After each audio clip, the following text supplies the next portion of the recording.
Hello everybody and welcome to another instalment of The High Road. I'm your host, Noel C. Blundell, and today I have a very, very special guest with me, and her name is Meg Blundell. Meg Elizabeth Blundell, actually, my darling wife. Hello, how are you? I'm good, thank you. Why, and welcome to the podcast studio. Thanks for having me. Oh, good. We've been meaning to get in and have a bit of a chat for quite some time, haven't we? Yeah, it's been a very long time coming. Remember we did one a long time ago? Mm-hmm. And that went quite well. We got some good responses from that one. Maybe we should upload that one day so people can have a listen to that one. Or maybe. Maybe? What do you think? I think we'll have to review that one. Oh, okay. Why is that? That was a long time ago. I'd have to refresh it. It was. How long ago do you think that was? That must have been like 4 or 5 years ago. It was pre-marriage, wasn't it? I think it was pre-marriage. Yeah, just before we got married. And yes, on that very special day, leading to what we're going to want to have a chat to about you. Leading to what I'd like to have a chat with you about today is marriage versus the single life. Now, it's rather fresh in your mind. You've not recently been married, but married 4 years now. Yes. 4 years married, yeah. That's right. And so you can speak on both sides of the fence, really. You can speak from being a single person and being a married person and give us a bit of a comparison. What do you think? Yeah, I suppose so. It has been a long time since I was single, though. It has been a long time since you were single. And I just wanted to talk about the differences between one position and another. It seems to be that a lot of young people are opting not to get married, to cohabitate, where they live together in de facto relationships for long periods of time, even having children and going on into long-term relationships, but never getting married. Mm-hmm. There's some issues with that, I find, because often people don't feel really connected. What do you think? I think in today's society, there's a lot of it's promoted that there's always something greener, something better to wait for, to hold out for, so people aren't putting everything into a relationship that they could and getting the full experience, because they're always holding out for maybe there's something a little bit better on the horizon. So, like, living a life of comparison. Yeah. They're comparing themselves. People are constantly comparing themselves. That's what social media, it's constantly flooded with all this, everything's better, we've got this better, that's better, and you feel like you have a lack, which isn't entirely true. Okay, because we're trying to compare our own lives with the glossy lives that we see on social media and on small screens. Yeah, which is it's promoted in a way that to do that. It's promoted to show you that this is so good and you need to strive for this because, and then you'll buy our product, or then you'll sign up to our program.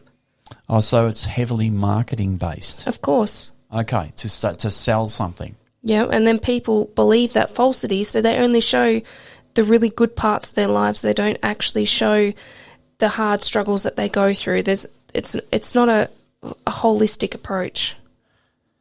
Yeah, comparison through social media nowadays is becoming a real problem. I'm currently reading out on that subject at the moment, and the devastating effects of comparison. Mm-hmm. And we don't actually find our own true purpose and journey in comparing ourselves.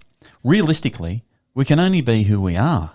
We can only be us. You can only be who you are, and no one has written a book on that. And you don't really need to compare yourself to anybody because there is no one to compare you to. Exactly.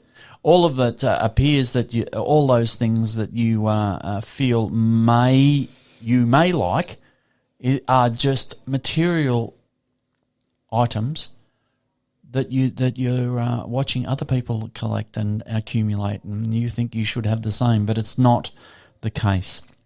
Actually, in the book has been talking about the concept of equality and how us as a society are hell-bent on making sure that everything is equal, but it is an unrealistic concept to believe that we are all equal, because we're all individuals. We all have different genetic makeups. We all come from different backgrounds, and we all experience our environment from a different perspective. No two perspectives can be exactly the same. So how can you have exact equality? It's impossible. It's impossible. That's correct. But that's what's being promoted in society nowadays. It's impossible to achieve. No one can actually achieve these goals that they're setting for themselves because they're basing it off someone else's life. You need to set your own goals that are realistic for you, your circumstances, and your lifestyle. Yes, that's exactly right. That's exactly right. You can only write your own playbook. Exactly. You can only write your own script. You can't run to anyone else's script. No. And it doesn't matter how hard you try, you will be exhausted very quickly. Mm-hmm. And that's been proven over and over again. Yeah, There's research out there that supports that. There's people out there that are working to their strengths. They know their strengths and they're acting to it. That's why they're able to achieve what they have. If you applied the same thing to something that you're good at, then you would be able to achieve something completely different but equally as amazing. Yes, I agree. Absolutely, 100%. Yes. Yes. And then you're taking your own journey. Mm-hmm. Then you're creating your own history, creating your own story. And that is an amazing story also. Exactly. It's not exactly the same as someone else's story, of course not. And it won't have the same attributes and or material items. But nonetheless, it'll be just as fascinating. And they're the stories that make up colour of the human race. Exactly. And that's, I think we lost our way on that a little bit. Mm-hmm. Now, so back to marriage. Back to marriage. Yeah, I wanted to talk to you about blended families for a minute, and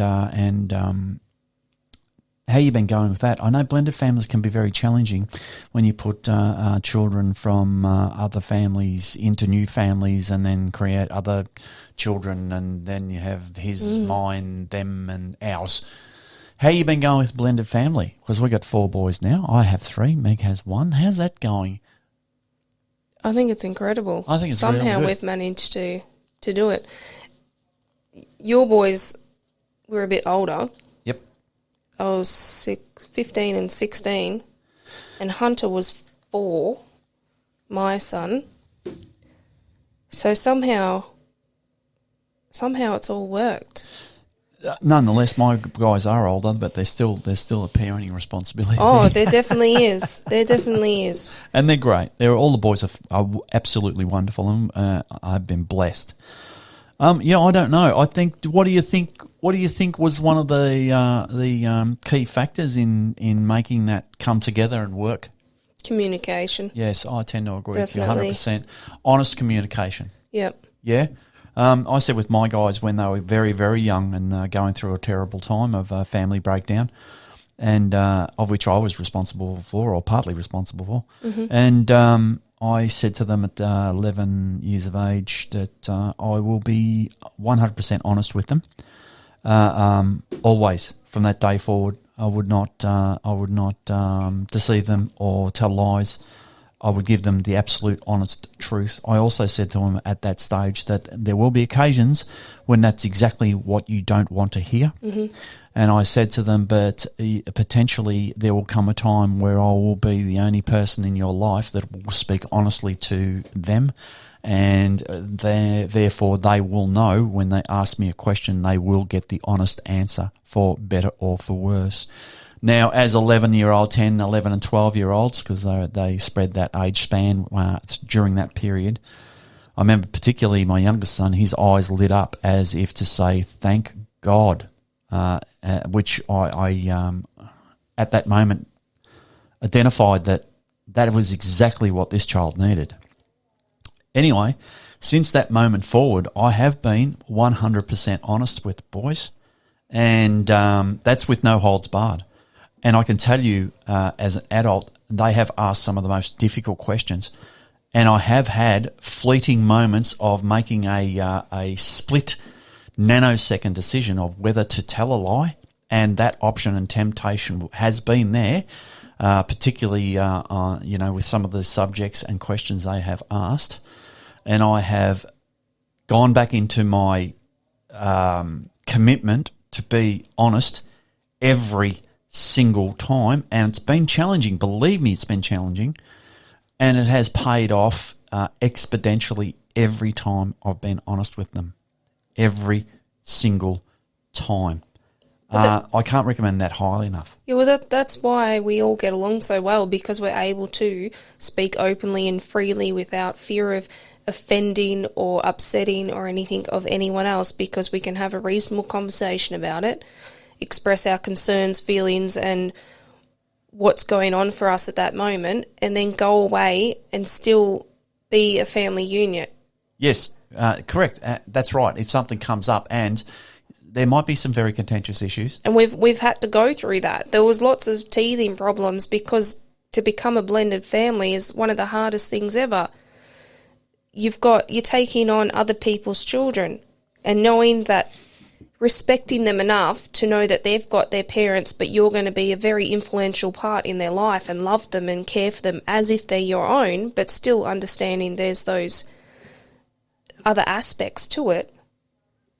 And so the teething problems that come out, you need to be able to communicate with your partner and with the children to be able to build on that relationship to the point that where we've got it now, that I wouldn't have it any other way. The boys are gorgeous. And to have you, who's already gone through raising 3 boys who I adore and think their nature and everything is just beautiful, and I want that for my son, so I've been able to get parenting tips and help from you with raising my son to emanate that for him. Hunter's amazing. He's come such a long way. He has. He was a little bit confused when I first met him, but because we got together and we communicated and we tossed around strategies and worked and looked and searched for things that might work, and ran tests and experiments and tried different things and stabilised his routine, although he did have a good routine, but stabilised that to make sure that was in place. He's thrived. He's going amazingly. Mm-hmm. In fact, all the boys are going amazingly, actually, which is really, really good. And we can all sit down. And the other thing I'd like to say too, in relation to a blended family, my eldest son had a 25th birthday just the other day, and we all went out for a Friday night evening meal. And we went out and had a lovely Nepalese dish. We had some pre-drinks before that, and then we had Nepalese, which was just wonderful. After that, we all went to a local gelati bar, and we all sat around and had gelatis for dessert, which was great. And I was sitting there just having a look at the crew, all the guys together with their girlfriends, and Meg and I were there, and I was just watching the dynamics between all of them. There was 8 people there. And there was nothing but laughter and joking and joviality and wonderfulness and love. And I was so proud and happy. There was no animosity. There was no backbiting or bitching or anything like that. People were enjoying themselves. People were telling jokes. There was lots of laughter. Mm-hmm. So I was very proud of that moment, actually, that actually we'd gotten this far and the boys had entered adulthood. And they'd introduced, their ladies or their significant partners into that dynamic, and they were all getting on really well. I think as a parent, if you can achieve that where everyone's getting on very well, I think you've done a pretty good job at the end of the day. Absolutely. Not blowing my own horn. I'm just saying that that's a bit of a milestone. We tend to capitalise on the negatives. But that is one certain positive. Oh, definitely. And they're able to have issues and everything like that, of course, as everyone does, especially of course they do. 3 brothers living together, but they're able to work through it and still maintain that wonderful relationship where they know that they can rely on each other. Yep. You did right. Did you notice that? Joking and joviality and they're always like that. It was amazing, actually. It was so... They get along so well. It was so good. They're the same when Hunter's in the mix as well. They're always mucking around with him and teasing him out and having fun. Yeah, he must get Hunter exhausted. loves it. They all chase him around, and he chases them around. Yeah, that's right. He absolutely adores it. That's really, really good and a very good outcome. And that would be bizarre for them. Oh, absolutely. You know? Yeah, absolutely. Meg's come along and she's got this 4-year-old child, and they're a 15 and 16-year-old. I don't know what to do with this. Like, this is, a bit strange for them, but they've all embraced it. Yeah, it's They've really all good. been wonderful. We're very lucky there. We are. Listen, when you decide to get married and settle down and take on the responsibility of a home and a blended family and a husband and things along those lines, did your responsibilities change much? Do you feel a bit more responsibility? Do you feel that you've had to take on more responsibility? Are you comfortable with the responsibility you've had to take on as a wife and a mother and a stepmother? I'm the head of the household. You are the matriarch, but yes, you are. I take on that role. That became more prevalent after I became married because I know some people think it's just a bit of paper, but it's not. It's more spiritual aspects to it that comes into it, and you're taking on that role to guide, nurture, care for the people in your household, and I take that very seriously. Well. Yes, you do, and you do it very well. I may not be able to do everything perfectly, but I do everything to the best of my abilities. And that's all we need. Exactly. But that's all I've wanted to do since I was a little kid. I wanted to be like my mum. Tell us about that a little bit. Go on. My mum has raised 6 of us. And she was a stay-at-home mum while Dad worked. And I've always wanted to do that. I wanted to have 1 million kids and be at home and bake bread and do all that traditional wife role. Yep. And as I grew up, it didn't turn out like that to start with, I suppose, because I ended up being a single mother. And right from the start, through no fault of anyone's. Yes. And then I decided, I swore off marriage forever. I don't want to do that. That's not what I want. And I don't want any more kids and all this that went with it, and went through that big stage where I think I was just hurting so much that the best thing I could do in that time was to repel it all, because I was so scared of being hurt again. Yep. And then I met you. Then your troubles really began. Yeah, and then that all went out the window straight away, apparently, because that's all I wanted. And I ended up, it was funny because I always said that I wanted like 4 or 5 kids, and after Hunter, that was it. I wasn't having any of more. But I've ended up gaining 3 more. So I've gotten my 4 boys, who I love dearly, and I've ended up with this wonderful husband and this beautiful little home, which is all I've ever wanted. And somehow, even through all the stages where I was repelling it and everything, deep down I still wanted it. Yeah, it was part of your core. It was, and it's part of how I was raised in that traditional family, that I've ended up manifesting it. Well, that's the essence of some of the discussion I would like to have today. I'd like to reach out to young women who are looking at a future for themselves and trying to work out life's nuances and how it all serves to work. Women have been told that they have to maintain a career. The most important thing in their lives is their career. Their most important thing in their lives is to make as much money as they possibly can, and they can gauge their life and what they're supposed to do and their purpose from social media and all the things they need to aspire to will be there. Kim Kardashian is their role model, and they are to drive around in Rolls Royces and fly in Learjets and things along those lines today. I think that's that'd be borderlining on what we know as in our society as a lie. I think it's confused young women terribly, and that was the basis of the discussion I wanted to have with you today. Going back to that traditional roles that, you grew up in like a rural community, a farm community. Certainly did. And with traditional rural values, traditional roles. Mm-hmm. And I wanted to try and tease out that, the benefits of those roles. There's an essence there that taking up the matriarchal role within a family network has many, many rewards, long-term rewards you don't see in the short term, and on the journey can be very challenging on the way. Mm-hmm. But nonetheless, ultimately, it has real intrinsic value. Would you think that's so? Back to the initial question, marriage versus a single life. What would you prefer? What do you think now, looking back at both being a single individual, only responsible for yourself, a single mother responsible for an infant and yourself, and now being in a married situation where you are totally committed and you have a whole family network around you and the role that goes along with that. How do you feel about that difference? What would you prefer? And where do you think the value lies? There's a few questions there, sorry. Yeah, there's a lot in that. Okay, yeah. Okay. So, in regard to the child being a single parent, I think it's vitally important. Where I was lucky with Hunter that I have so many fantastic male role models in my family that Hunter absolutely adores, and they adore him, and they've always been there to show him, the masculine side of things, really, which I can't do because I'm feminine.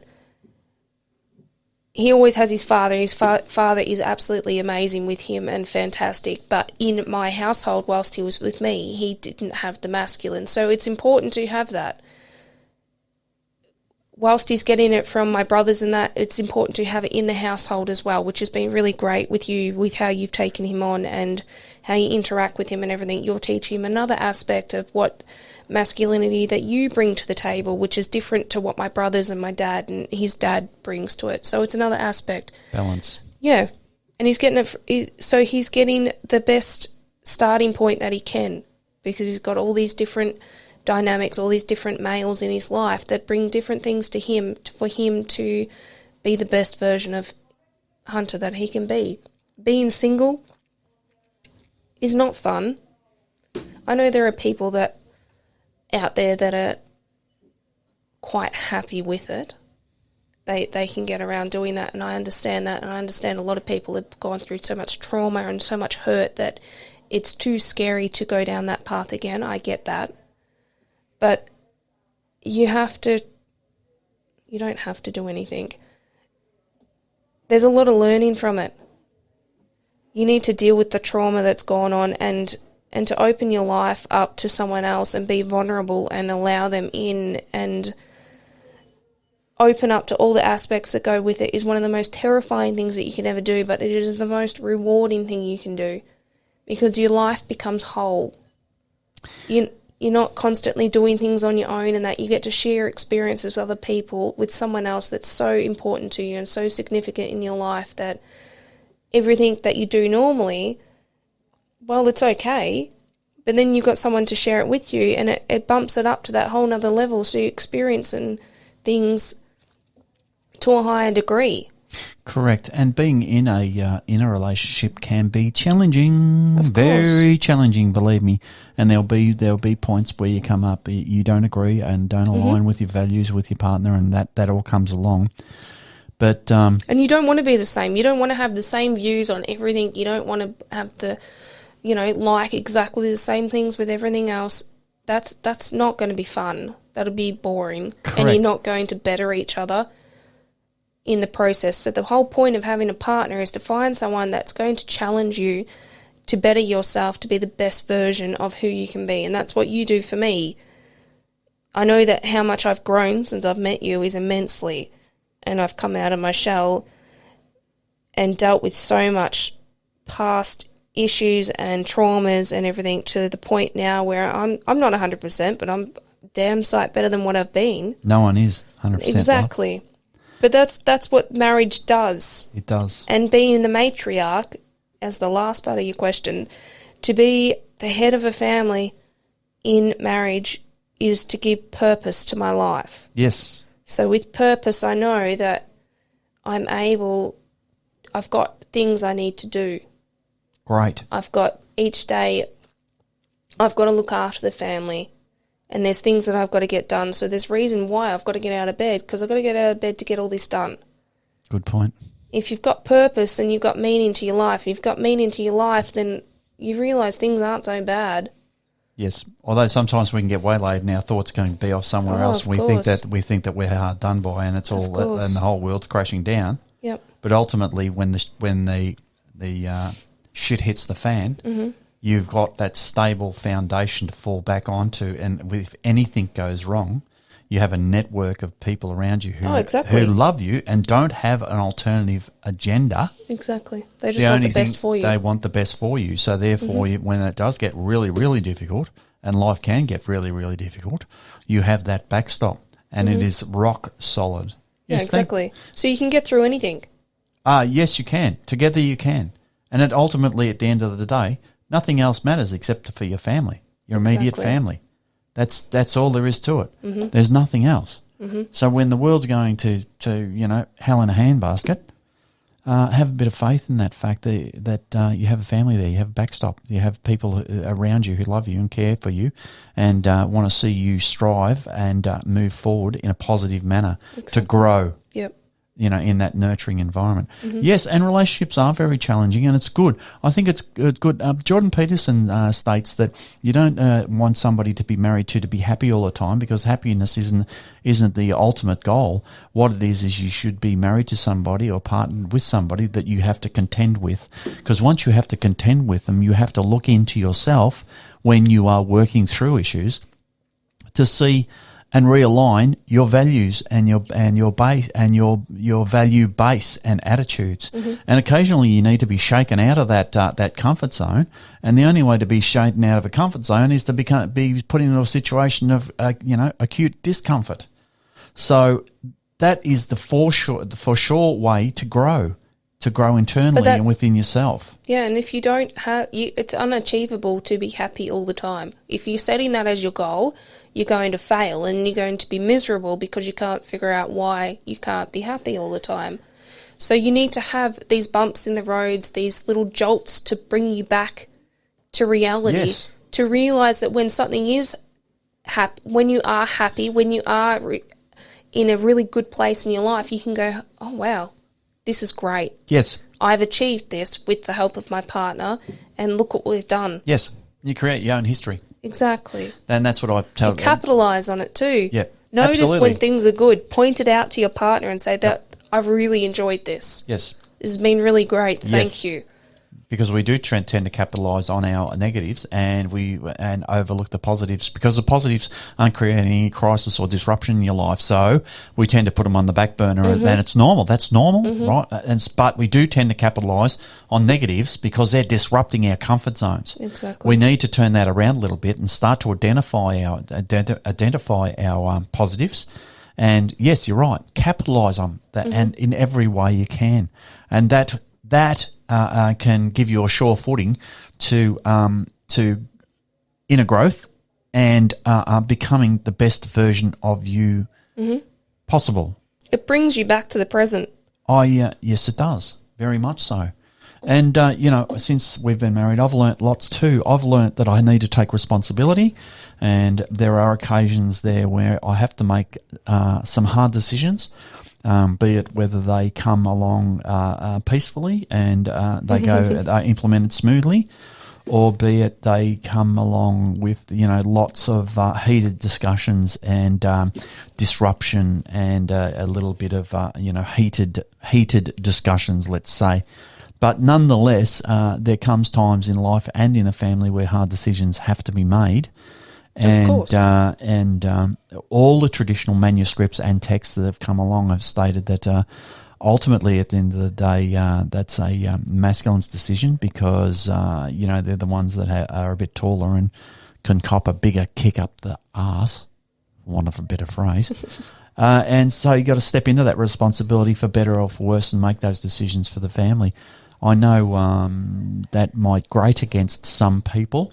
And in their relationships, that may not be the case. Well, that's the thing. People have just got to do what works for them. I think so as well. And what makes that family operate the way it does? Because there's no book, there's no rule book on a family. There's no rule book of being yourself. There's no rule book on being your family. You just got to do the best of your ability. And we all know what's right and what's wrong. Yes, of course. Okay. That was pretty big. That was a pretty big question. Good answer. Okay. I was thinking to myself, another question. Now you've been married for a while, and there's an anniversary coming up very soon. Do you feel empowered? Being married? Yes. Yes. Very much? Yeah. How come? Because I have a stable ground to launch from.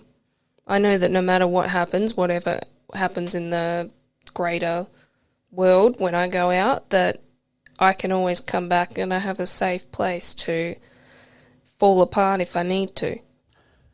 That home base, because I have you too, my love, is really, really reassuring. You got somewhere to come home to, a safe place, somewhere where we can eat, bathe, be nurtured, discuss things, open up, be yourself, take the facade off, put the ego down. That is such a relief, yeah? And you feel empowered with that. Yeah, I do. Stronger to go out into the world. Yeah, definitely. It's helped me a lot with going out because I've struggled so much with anxiety and not fitting in and things along those lines. It helps me immensely to know that I can come back and be like, well, this happened and that happened. You're like, okay, well, you're home now. That doesn't matter anymore. Yep. You're here with me, and this is what matters. And so I come back to the safe place of home. And when things are great, that's really good. I get to come home and beam to you about everything that's been really great, that I've gotten a lot out of during the day, and conversations I've had and everything. And even though they're mundane and probably don't interest you at all, you still listen every day and still get enthusiastic with me. So that's the joy of having someone to share this life with and to be married to. Oh, thank you. That's lovely. But every experience we have out away from the home is some sort of learning experience, I find. Yeah, definitely. And I always bring back some sort of information, some sort of learning, some sort of thing that we can implement or not implement or gauge as to where we sit in the grander scheme of things. That's not that we're comparing. No. But we are. But you do need to get to align and balance your decision-making processes where you fit in the social structure of things. That's quite important for mental health and well-being. Oh, definitely. Everyone needs to get out. Even if you don't want to, you need to get out and socialise. It scares the bejeebers out of me some days, and I have to force myself out to go to speak with people in fear of, I don't know, saying the wrong thing or whatever, but I still do it, and each time you come home better for it. Yeah, well, you can't say the wrong thing.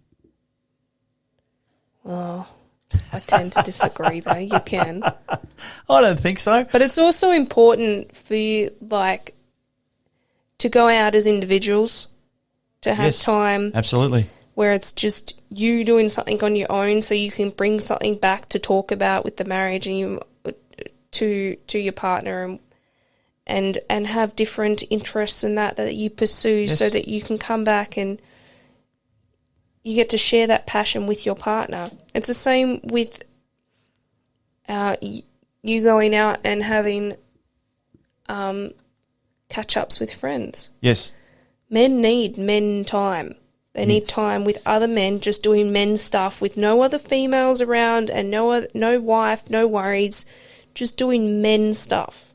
So they can recharge their batteries and invigorate themselves a bit and come back to the household to be their full potential. Yes. And same with women. Women need to do the same. They need to spend time with just women and to recharge their battery and fill their cup up and come back so they can be the best that they can be in that marriage, in that family. Correct. And men need to go out, and also a part of that is to network, and to network amongst other men and see how other men have solved their greater problems. Exactly. I think women are doing the same thing when they go out and spend time with women, to find out if their decision-making processes around solving their problems on a day-to-day basis are sound and are not socially gauged. That might be the wrong word, what I'm trying to think of. But like if it's like a scenario. Sorry, I'm getting a bit tongue-tied here. Like a scenario is, I've made this decision. It was a hard decision. I thought about it for a long time. I wonder if it's the right decision. We don't know.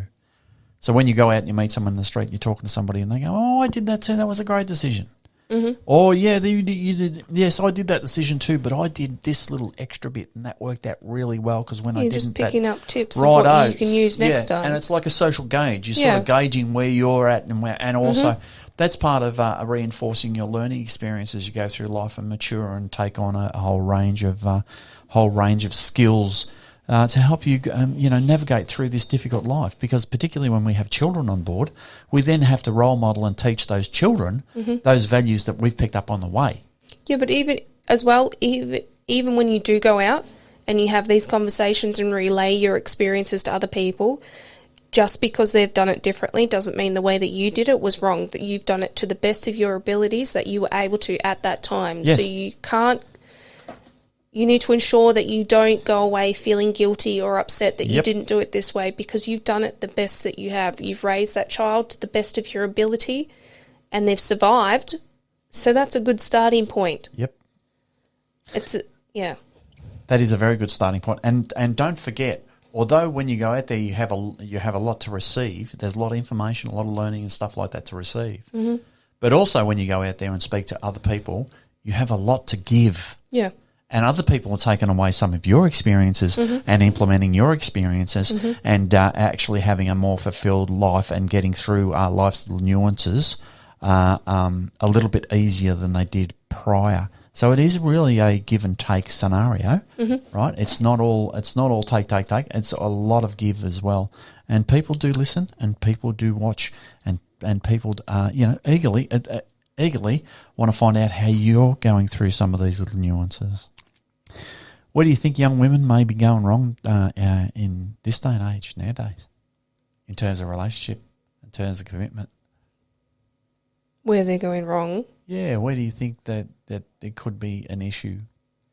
There's this promotion of, as I said earlier, the grass is always greener on the other side. And comparison again. There's such an influx of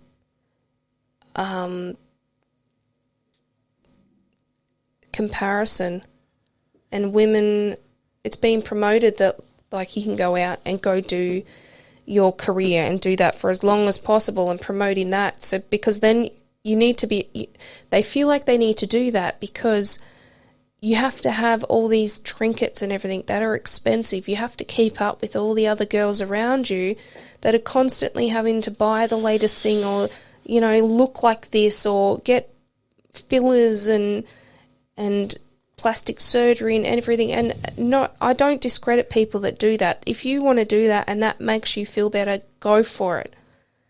But it's kind of an empty vessel. And and that's being promoted. So the women are getting to the age where they should already have had kids and settled down, but they haven't. And they're feeling like they've still got plenty of time to do this, but they don't actually. And then they run out of time and then you're stuck. Did you know figures have been quoted that over 40% of women in the Western world are deciding not to have children?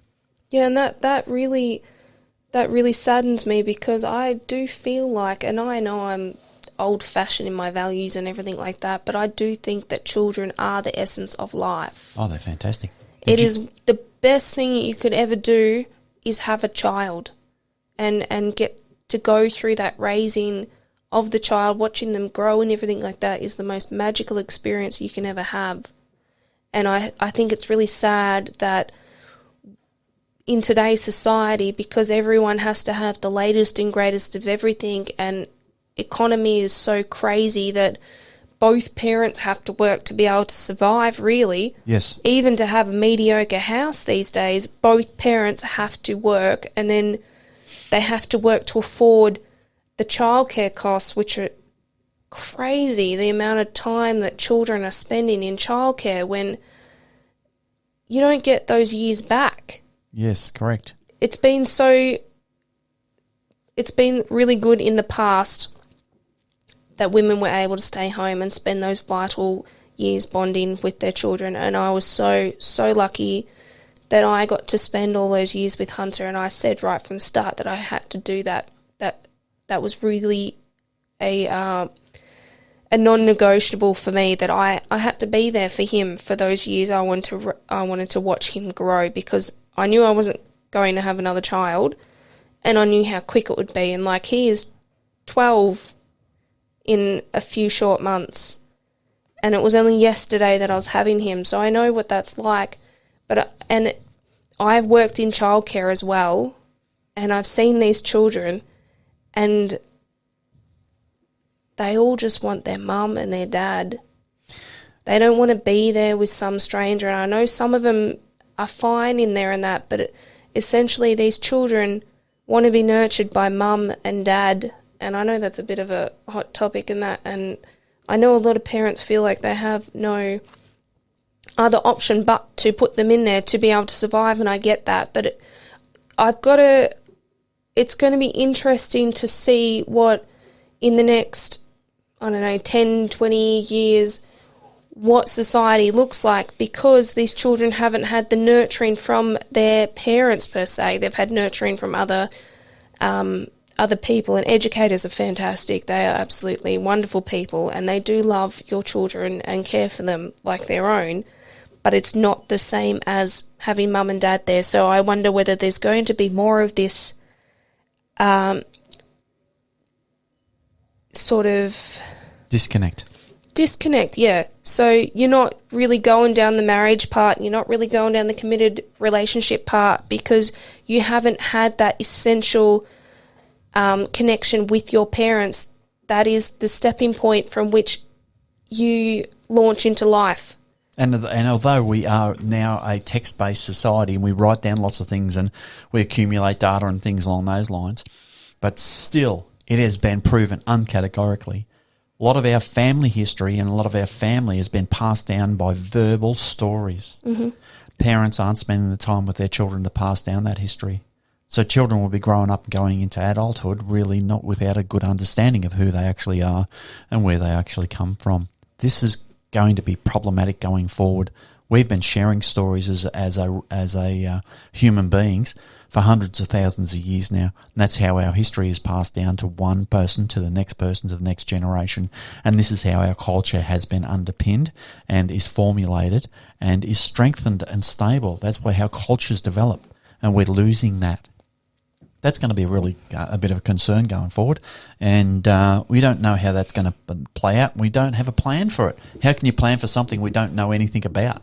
That'll be interesting to look forward, don't you think? Mm-hmm, very. I think so. And I don't think there's something wrong per se with women these days and young girls, but this is what society is promoting. So that's what they're going down. That's what they're following. Yes. Whereas, like 1950s, it was promoted for the woman to stay home, cook dinners and have everything ready and do the children, and the male went out and worked. So that's what was promoted in society. So they're only going with what the epoch is at the time. So I don't necessarily think it's their fault. I just think it's what society as a whole is projecting onto them, and they're following that without... And then there's the aspect of the traditional lifestyle, the traditional home and everything like that is not really something that's obtainable. Well, it's also being portrayed as being toxic. Yeah. Right? And that women are oppressed by a patriarch. Yeah. And things along those lines, which I think that's often a really wrong track. Well, I think we're going down a wrong road when we're looking at it like that. Mm-hmm. Because there are traditional roles that have been taken on by men and women that go back hundreds of thousands of years, and it's worked quite well. And it has been the basis of the survival of our species. And because we've decided to pull that apart because somebody has viewed it as a negative situation where, one side of the species is being oppressed by the other, I can't see how that's going to have a positive outcome in the long run. It won't, because it's destroying the family concept. So, and that's the basis from where you get your purpose. Yes, and your... Does that make sense? Yes, it does. I just lost my train of thought there. Well, family is what gives you purpose, gives you foundation, and gives you a stable grounding to grow from. And, empires have been built from families. Yeah, but the masculine needs the feminine. The black needs the white. Correct. The darkness needs the light. Correct. It's all those two things that go in hand, and when together, because you can't have light without dark, and you can't have dark without light. Correct. You need a bit of both to work as a whole. Correct. That's why I think it's so... You see marriages where both sides of the relationship recognise the importance of the other. So I recognise the importance of the masculine within you, and you recognise the feminine within me. And we're able to use that and form this really strong base that which we can launch from. It's a union. It is a union. It's a united union. So when you're able to bounce properly and be in that synchronicity and have good communication and that, those marriages are like, you look at them and you're like, oh, wow, that's a power force. Yes, you do. Those people, Yes, you can you do. tell the admiration and love for them, and you can tell how those people present to you within society, that they're standing proud and they're confident, and they know that because they've got this base to go from, and they know how important the other is to working. That's a really excellent point. That's a really, really good point. When the masculine and feminine come together, they unite into an unbreakable union. Mm-hmm. When it's done properly.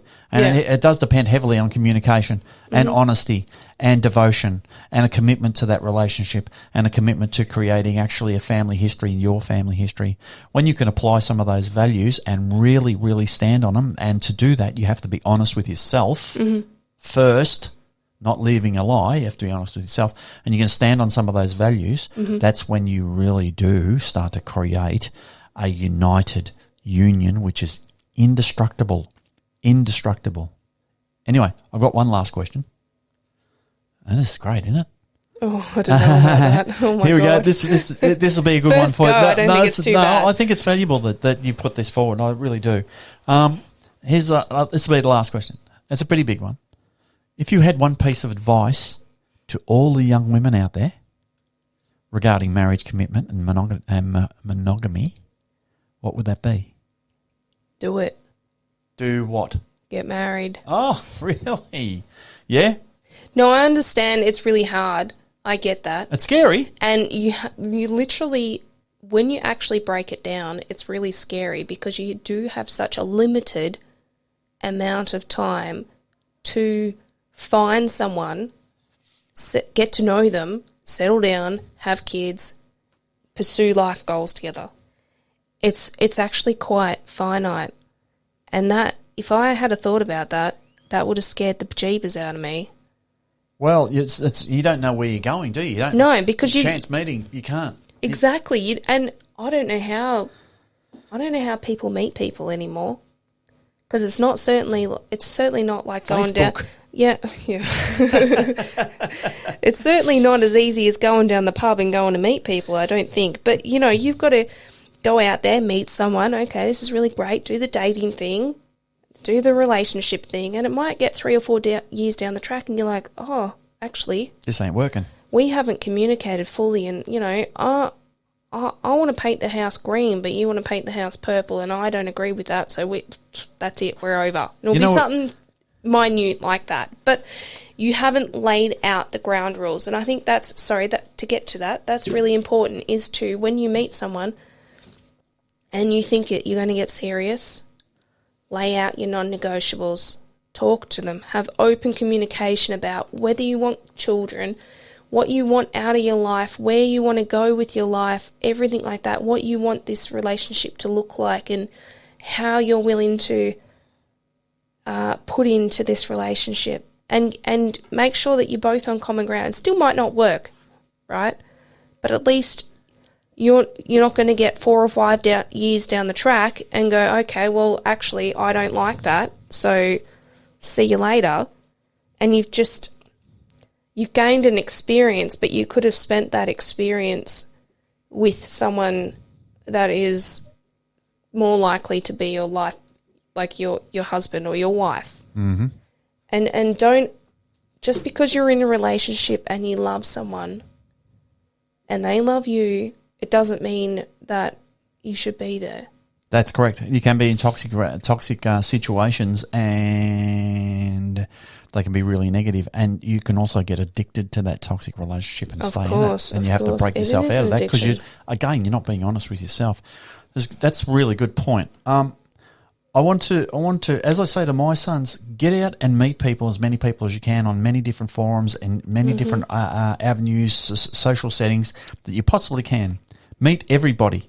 Meet members of the same sex, members of opposite sex. Go and talk to everybody, everywhere, and exchange stories. Tell any story you can.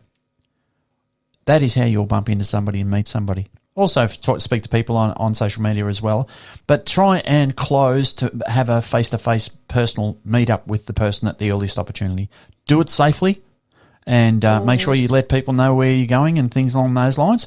And, meeting public places, but go and meet face-to-face, because it's not until you have that face-to-face experience that you can actually start to hone your non-verbal communications, and you start to pick up other bits of communication from that other person when you meet them face-to-face. If you have red flags, be that before you have a relationship, enter into a relationship, or after you have the enter in a relationship, you make sure you push through those red flags and discuss them. Open them up for discussion continuously. Get to the bottom of it.